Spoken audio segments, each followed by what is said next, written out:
This is my last broadcast as the anchorman of the CBS Evening News.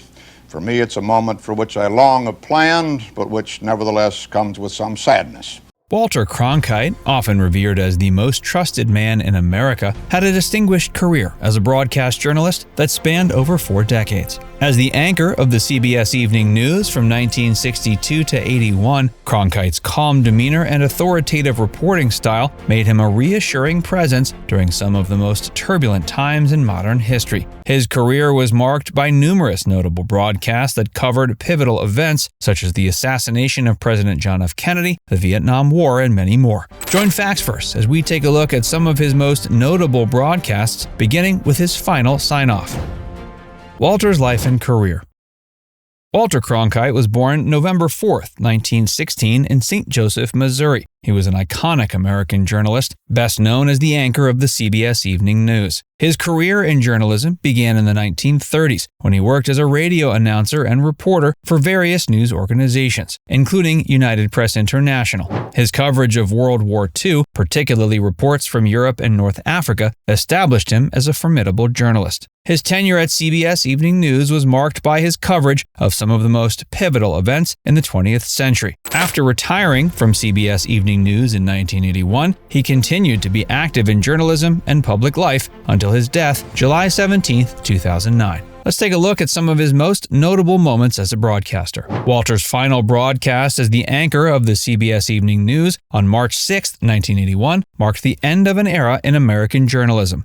Old anchormen, you see, don't fade away. They just keep coming back for more. And that's the way it is. Friday, March 6, 1981. After nearly 2 decades as the nation's most trusted newsman, Cronkite signed off for the last time in a broadcast that was both poignant and understated, reflecting the dignified style that had defined his career. In his farewell message, Cronkite thanked his colleagues, the viewers, and acknowledged the immense challenges in the world and the news industry that he had witnessed during his tenure. He concluded with his signature sign-off, "And that's the way it is," which had become a nightly reassurance for millions of Americans. Vietnam War. It seems now more certain than ever that the bloody experience of Vietnam is to end in a stalemate. But it is increasingly clear to this report that the only rational way out then will be to negotiate, not as victor, but as an honorable people who lived up to their pledge to defend democracy and did the best they could.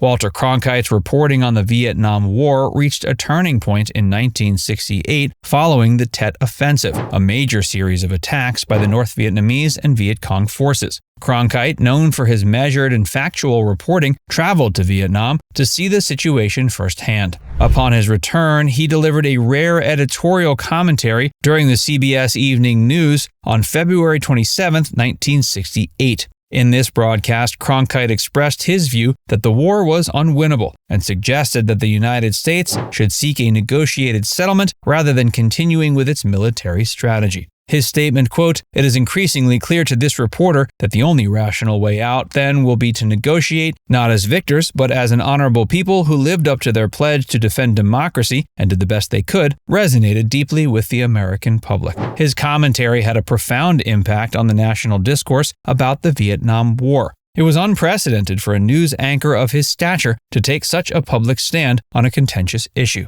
President Lyndon Johnson is famously reported to have said, quote, "If I've lost Cronkite, I've lost Middle America." JFK Assassination. From Dallas, Texas, the flash, apparently official, President Kennedy died at 1 p.m. Central Standard Time.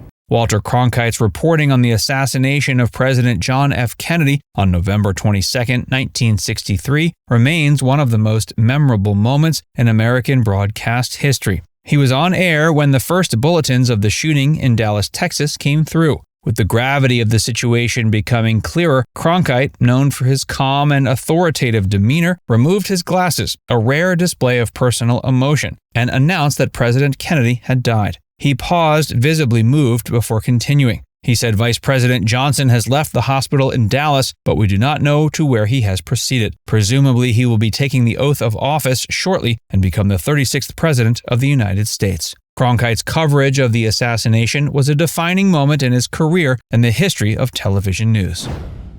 LBJ's death. I'm talking to Tom Johnston, the press secretary for Lyndon Johnson, who has reported that the 36th President of the United States died this afternoon in an ambulance plane on the way to San Antonio.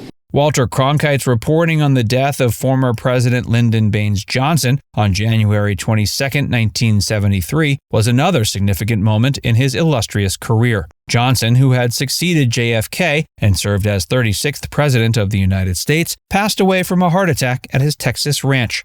As news of Johnson's death broke, Cronkite once again took to the airwaves to inform the nation. With his trademark blend of calm authority and respectful solemnity, Cronkite detailed the circumstances of Johnson's passing and reflected on the former president's complex legacy. In his coverage, he highlighted Johnson's significant achievements, such as his pivotal role in advancing civil rights legislation and his ambitious Great Society programs aimed at reducing poverty and improving education. But Cronkite also acknowledged the controversy surrounding Johnson's presidency, particularly his escalation of the Vietnam War, which had deeply divided the nation and overshadowed many of his domestic accomplishments.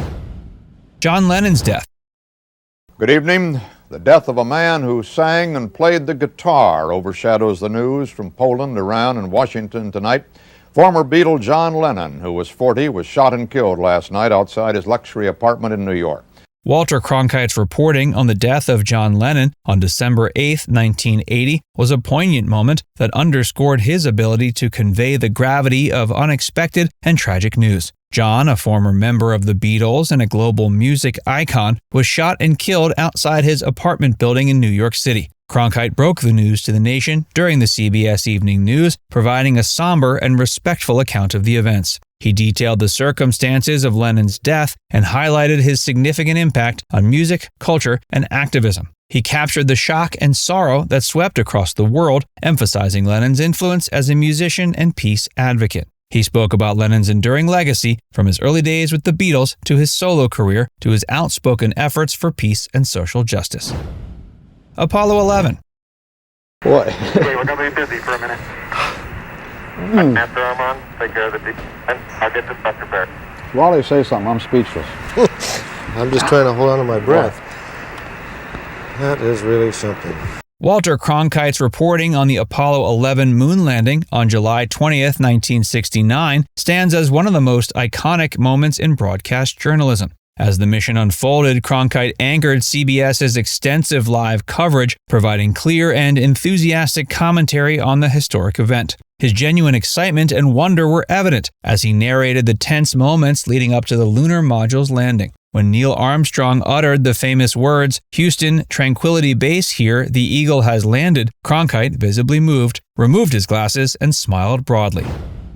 MLK Assassination. Good evening.